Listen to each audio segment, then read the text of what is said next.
السلام عليكم، ازيكم عاملين ايه؟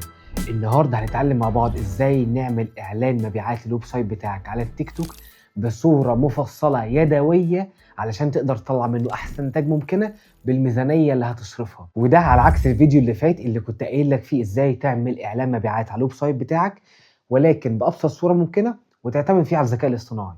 فالفيديو ده بقى هنعمله بصوره يدويه تتحكم في كل حاجه علشان نجيب نتائج جباره باذن الله ان شاء الله. المهم قبل ما نبدا صلي على النبي بنيه انك تفهم وتركز معايا والموضوع يبقى سهل ويسير عليك، وهات كوبايه شفتك علشان تروق وتعالى لي عشان نبدا الفيديو.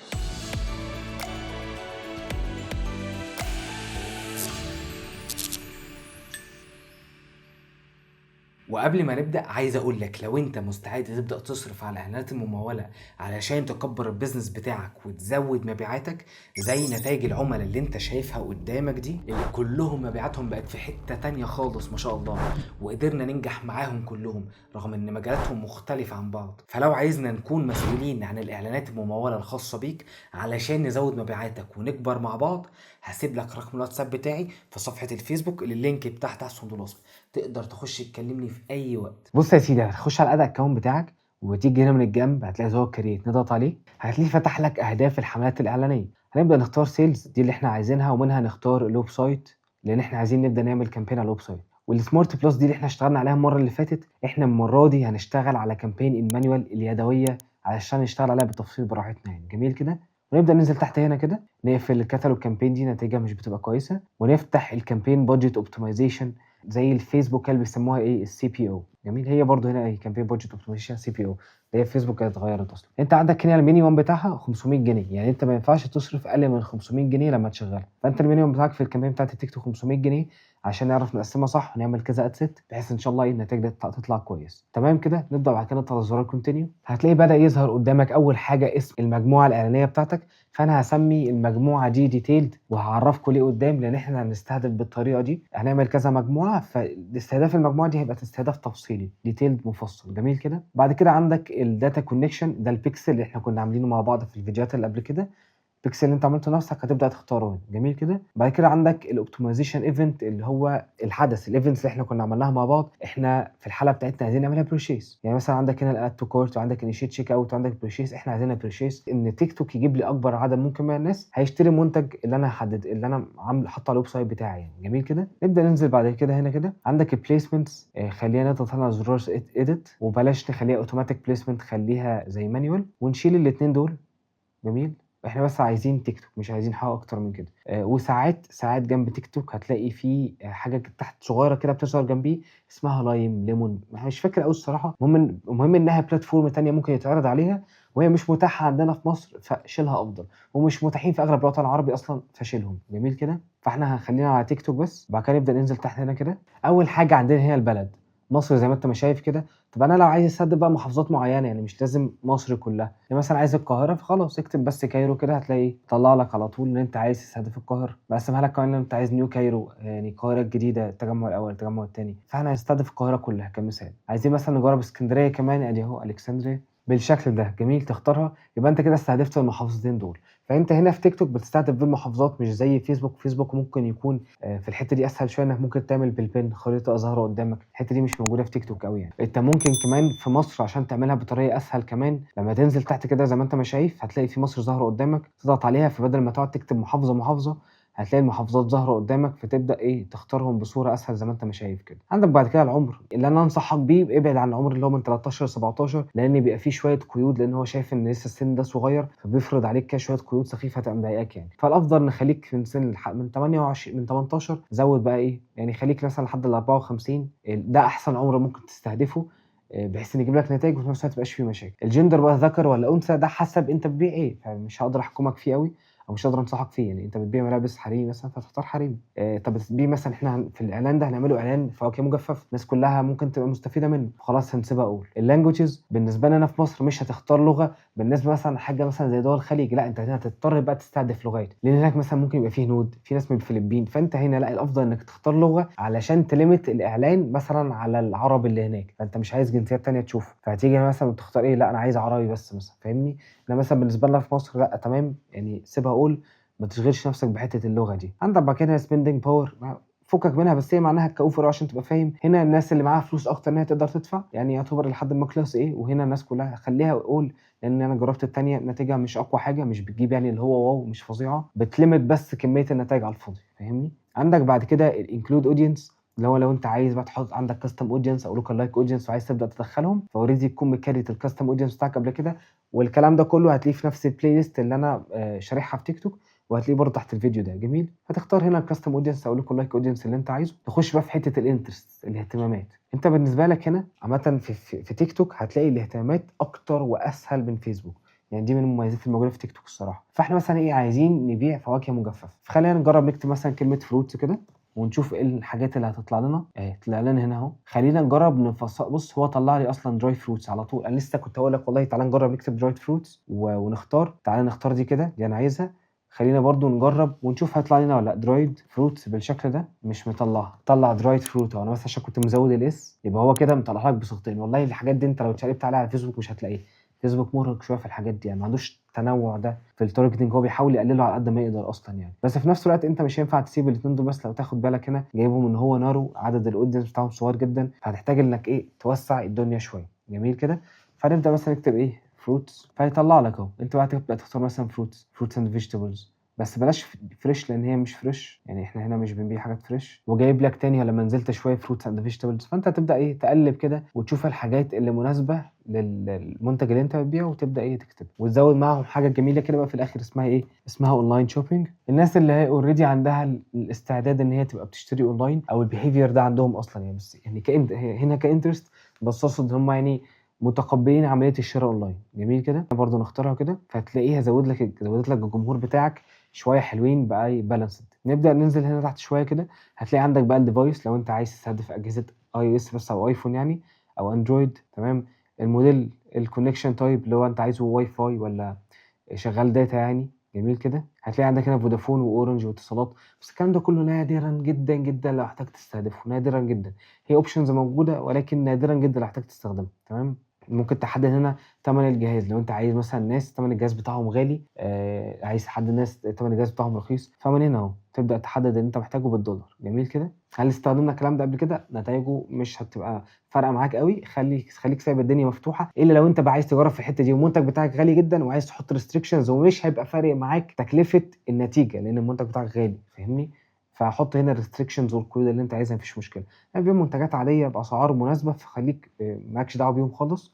ما تزودش. كل ما انت بتزود ريستريكشنز هنا كل ما هتقلل عدد النتائج عندك، لانك بتستهدف طبقه اقل او عدد اقل من الناس يعني، فاهمني كده. بس هنا لو عايز تعمل سكادول، عايز تحدد مثلا هيبدا بكره بعده، عايز تبقى زي ما هي عشان هتضغط بابلش على طول، فبرضه مفيش مشكله. جميل. عندك بعد كده هنا اوبتمايزيشن جول، ان انت عايز تزود الفاليو او قيمه الكونفرجن. يعني كمثال مثلا انت عايز تقول للتيك توك انا عايز الشخص اللي يبقى داخل تجيب لي ناس بيشتروا باكبر قيمه ممكنه، يعني باكبر مبلغ ممكن.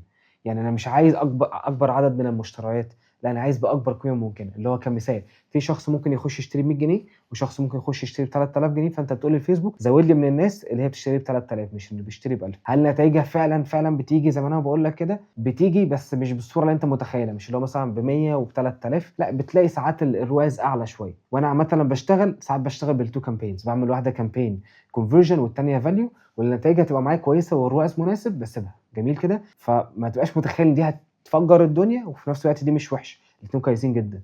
الموضوع بالتجربه. انا ساعات بقول لك بستخدم الاثنين. جميل.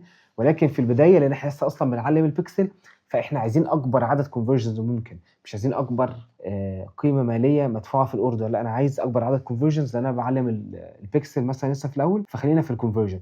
الفاليو دي لسه قدام شويه الدنيا تمشي معاك ويخرج من الليرنينج فيز ونتائجه تبدا تتحسن. خش بقى في حته الفاليو بعد كده وانت عايز تجربها. جميل كده. نبدا نضغط بعد كده على زرار كونتينيو، فهتلاقي اول حاجه جايه لك الزرار اللي قدامك ده اللي هو اد فيديوز اور ايمجز. هتلاقيه هيبدا يطلع لك الفيديوهات او الصور اللي انت حاططها عندك على الاكونت التيك توك بتاعك. نجيبها من هنا اهو تيك توك بوست، هتلاقي كل ايه حاجه ظهرت لك هنا اهو. جميل كده يا سيدي. نبدا بقى نختار البوستات اللي احنا عايزين ننزلها ونعمل عليها اعلان. فمثلا عايز البوست ده، تبدا تختاره. من المميزات الصراحه برضو موجوده على الفيسبوك اللي بتريحني عن على تيك توك، اللي بتريحني عن فيسبوك، ان انا ممكن اختار كذا ايه بوست في نفس الوقت، مش واحد يعني. جميل. فاختارهم بالشكل مثلا كمثال. اخترت دول، بعد كده نطلع على زرار كونفيرم، هيبدا ايه يحطهم كلهم هنا اهو، بيحمل اهو. جميل كده، هاحمّلهم كلّهم مرّة واحدة. نبدأ نخش على واحد واحد فيهم بقى، مثلًا الإعلان الأولاني ده، نبدأ ننزل تحت كده شوية، الcall to action وهو الزرار اللي بيظهر هنا ده، هتلاقيه حاطط لك هنا حاجات زيادة أنت مش محتاجها. بُص مثلًا هنا زي learn more، يعني ده أنا بابيع منتج، learn more دي مش لبيع المنتجات، فهتبدأ تشيل الحاجات اللي أنت مش محتاجها، يعني مثلًا نشيل learn more دي، سيب دي تمام، الحاجات اللي أنت شايفها مناسبة يعني، الباقيين دول كلّهم مناسبين. جميل كده. نقطة بس عشان ما انساهاش سريعًا، خلّينا نرجع فوق تاني كده.